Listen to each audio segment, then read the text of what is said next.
ഒത്തിരി സ്വപ്നങ്ങൾ സീരിയലിൻ്റെ ഏറ്റവും പുതിയ പ്രൊമോ റിവ്യൂയിലേക്ക് എല്ലാ കൂട്ടുകാർക്കും സ്വാഗതം.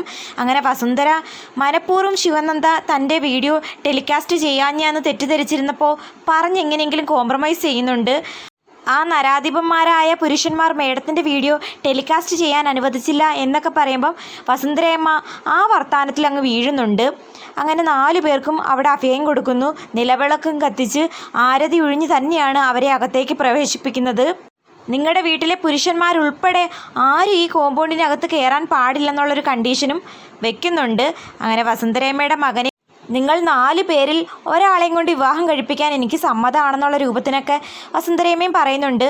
ആ പെൺകുട്ടി പൂർണ്ണ പുരുഷവിരോധി ആയിരിക്കണം. മിക്കവാറും നമ്മുടെ വർഷയായിരിക്കും അവർ സെലക്ട് ചെയ്യാൻ പോകുന്നതെന്ന് തോന്നുന്നു.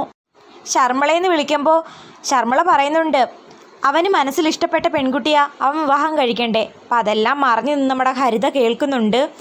അവനെയും കൊണ്ട് ഹരിതയെ തന്നെ വിവാഹം കഴിപ്പിക്കുമെന്ന് അദ്ദേഹം വാശി പിടിക്കുന്നു. ഇവിടെ ഒരു പുരുഷൻ്റെ ഫോട്ടോയോ, ഇത് ഞാൻ ഒട്ടും എക്സ്പെക്റ്റ് ചെയ്തില്ലെന്ന് ശിവനന്ദ കലി പിടിച്ച് പറയുമ്പോൾ വസുന്ധരയമ്മ പറയുന്നു, എൻ്റെ മകൻ്റെ ഭാര്യയാകാൻ പോകുന്ന പെൺകുട്ടിയെ ഞാൻ കണ്ടുപിടിച്ചു. ഞാനും കണ്ടുപിടിച്ചെന്ന് വസുന്ധരയുടെ ഹസ്ബൻഡ് പറയുമ്പോൾ നല്ല ചുള്ളൻ ചെക്കനെന്ന് അഭിരാമിയും പറയുന്നു. അങ്ങനെ രാഹുലിൻ്റെ ഒരു എൻട്രിയാണ് ഇന്നത്തെ പ്രൊമോയുടെ മെയിൻ ഹൈലൈറ്റ്. അപ്പോൾ കാത്തിരിക്കാം. വീഡിയോ ഇഷ്ടമായാൽ തീർച്ചയായിട്ടും ചാനലൊന്ന് സബ്സ്ക്രൈബ് ചെയ്ത് സപ്പോർട്ട് ചെയ്യാൻ മറക്കല്ലേ കൂട്ടുകാരെ.